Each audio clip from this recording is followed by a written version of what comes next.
à mon aide. Seigneur, à notre secours. Gloire au Père et au Fils et au Saint-Esprit, au Dieu qui est, qui était et qui vient, pour les siècles des siècles. Amen.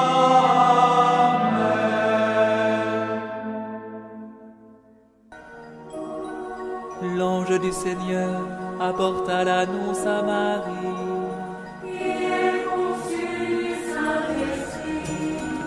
Voici la servante du Seigneur. Qu'il me soit fait selon ta parole.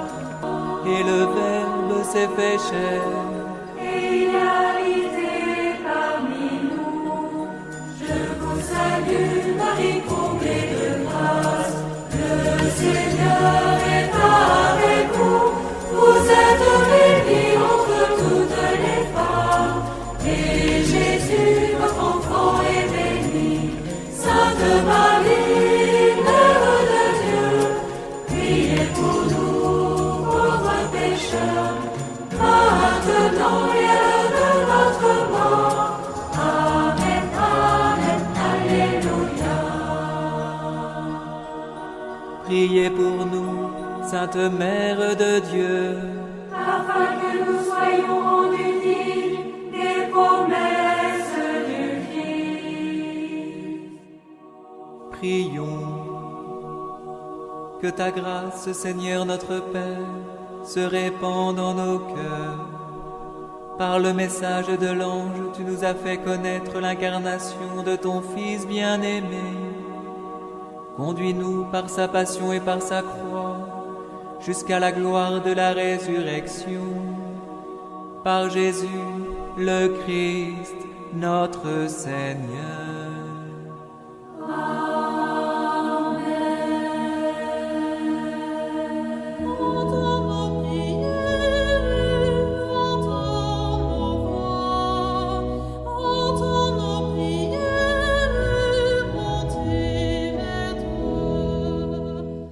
Seigneur, dans le silence de ce jour naissant, je viens te demander la paix, la sagesse, la force.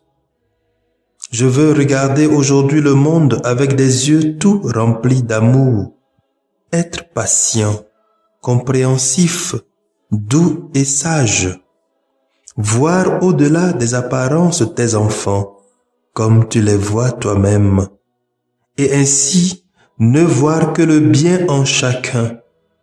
Ferme mes oreilles à toute calomnie. Garde ma langue de toute malveillance. Que seules les pensées qui bénissent demeurent en mon esprit. Que je sois si bienveillant et si joyeux, que tous ceux qui m'approchent sentent ta présence. Revêts-moi de ta beauté, Seigneur, pour qu'au long de ce jour, je te révèle. Amen.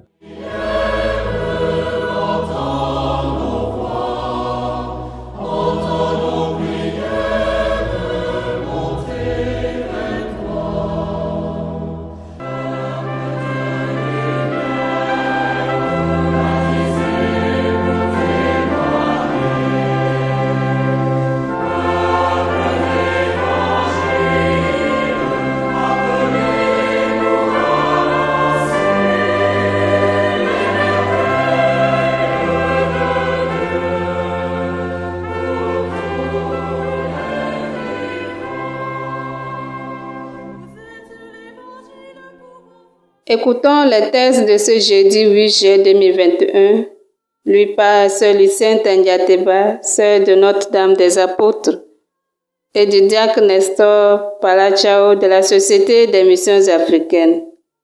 Commenté par le Père Horacio Tebu de la Société des Missions Africaines.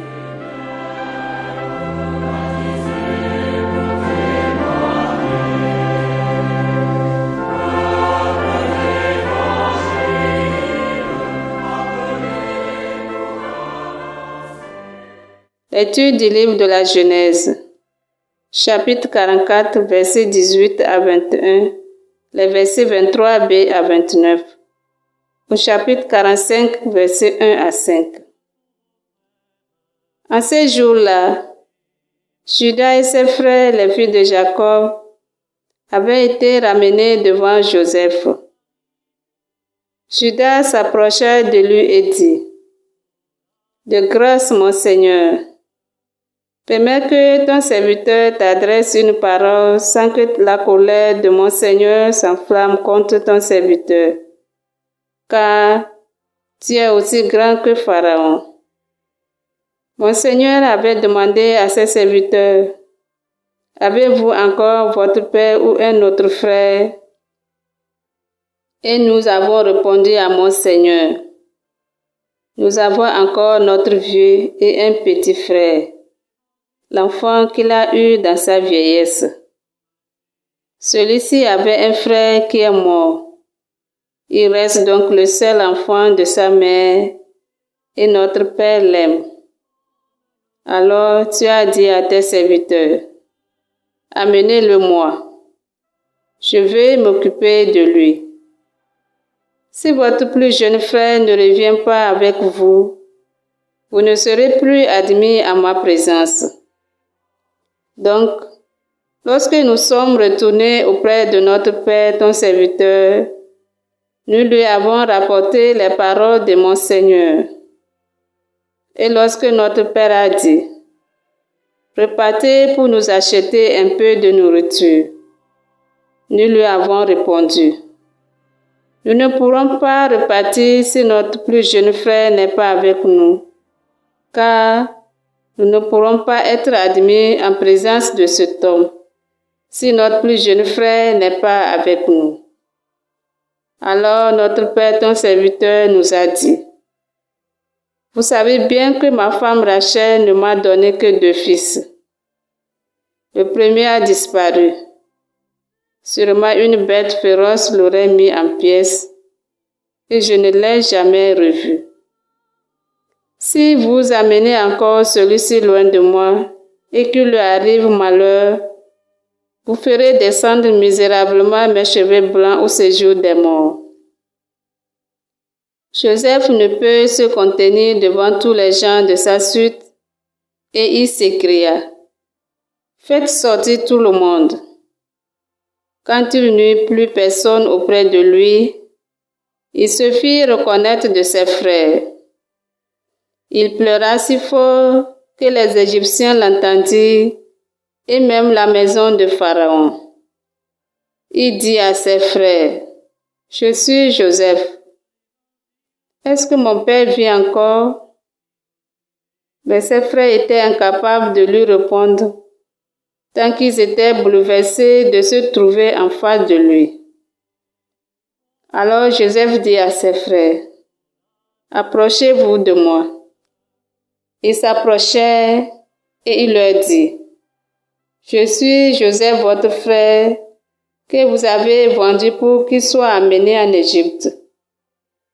Mais maintenant, ne vous affligez pas et ne soyez pas tourmentés de m'avoir vendu, car c'est pour vous conserver la vie que Dieu m'a envoyé ici avant vous. » Parole du Seigneur. Nous rendons grâce à Dieu. Si vous marchez à ma suite, pour inventer le don et la joie, bonne nouvelle pour la terre. Souvenez-vous des merveilles que le Seigneur a faites. Dieu appela sur le pays la famine, le privant de toute ressource.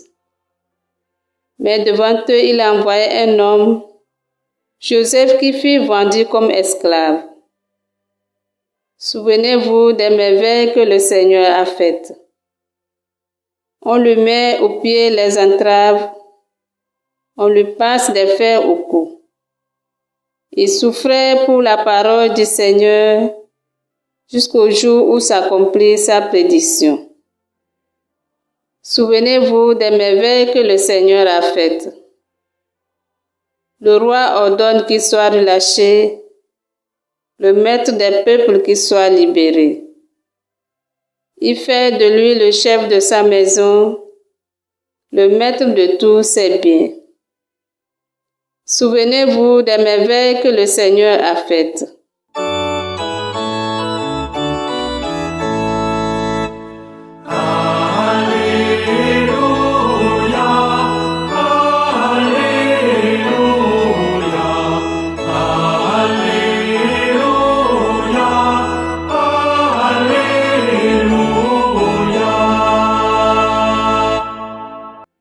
Le règne de Dieu est tout proche. Convertissez-vous et croyez à l'Évangile.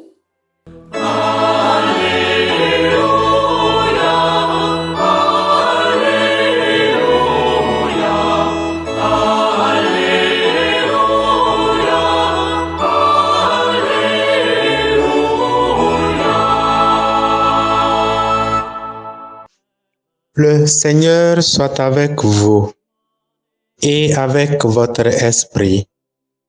Évangile de Jésus-Christ selon saint Matthieu. Gloire à toi, Seigneur. Matthieu chapitre 10, le verset 7 à 15. Jésus disait aux 12 apôtres, « Sur votre route, proclamez que le royaume des cieux est tout proche. Guérissez les malades, ressuscitez les morts, purifiez les lépreux, chassez les démons. Vous avez reçu gratuitement, donnez gratuitement.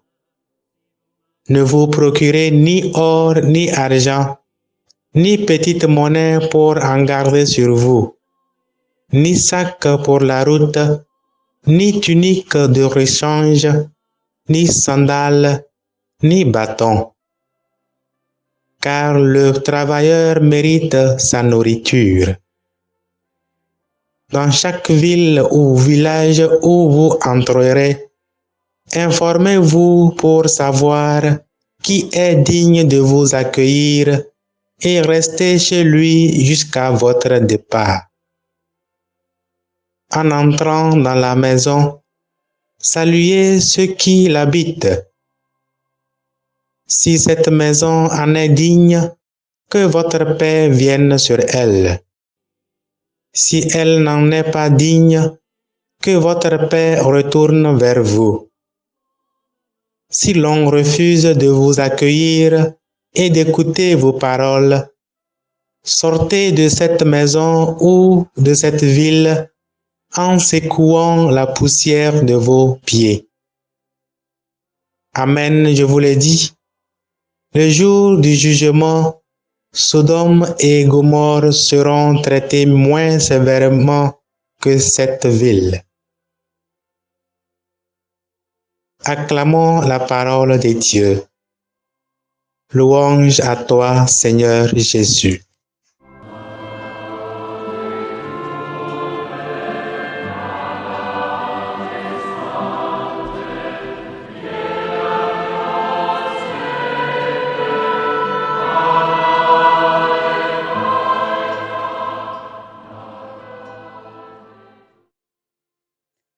Chers frères et sœurs, loué soit Jésus-Christ à jamais. Le texte de ce jeudi nous invite à la reconnaissance de la présence de la grâce de Dieu dans notre vie. Bien-aimés dans le Seigneur, vous savez qu'il y a certains potentiels qui sont naturellement en nous, notamment l'amour, le pardon, la bienveillance, la bonté, le sourire, et qu'on ne dépense rien pour les avoir. Mais qu'on trouve beaucoup de difficultés à partager avec ceux qui nous entourent.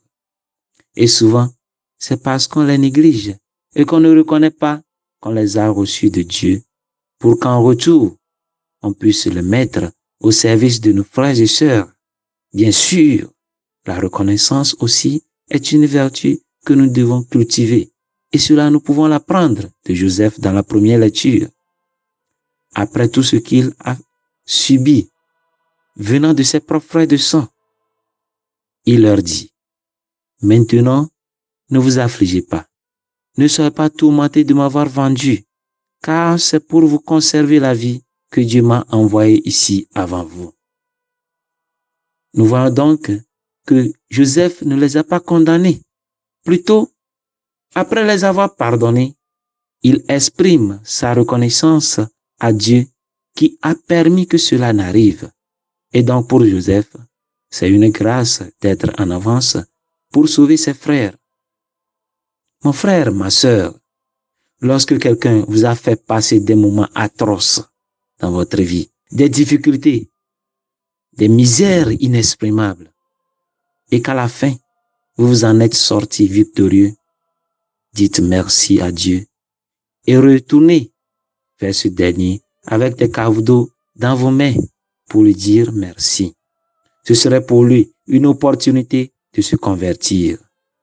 Car du fait qu'il pensait que vous ne pouvez jamais pardonner ce qu'il vous a fait et que vous êtes revenu vous-même vers lui en signe de reconnaissance à Dieu, il se prosternera devant vous et donc devant Dieu pour demander pardon, ce qui changera son cœur de pierre en un cœur de chair.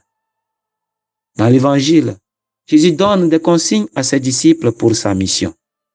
Et selon ces consignes, les envoyés sont appelés à continuer la mission du Christ et doivent se détacher de tout ce qui peut les empêcher de se donner totalement pour la mission.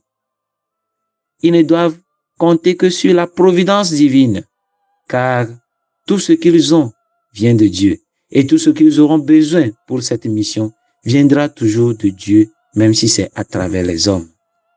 Par là, Jésus nous invite tous à reconnaître qu'il n'y a rien que nous avons qui vient de notre propre effort, sans la grâce de Dieu.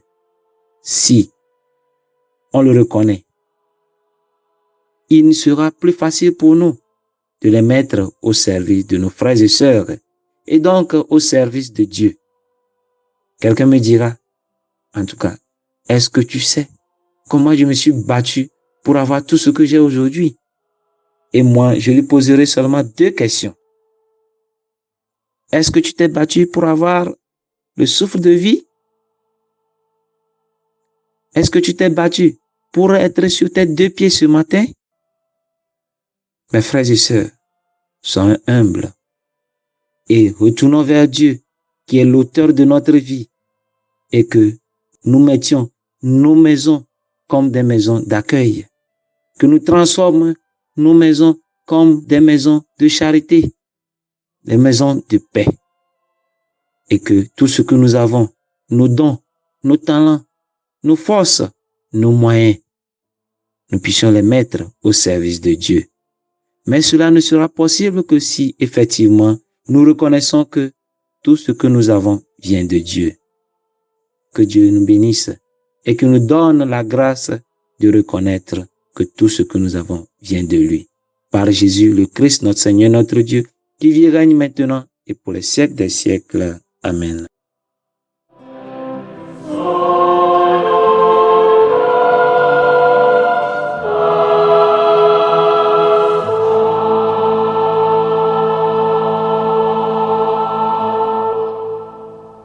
Le Seigneur soit avec vous et avec votre esprit. Que Dieu Tout-Puissant vous bénisse, le Père, le Fils et le Saint-Esprit. Amen.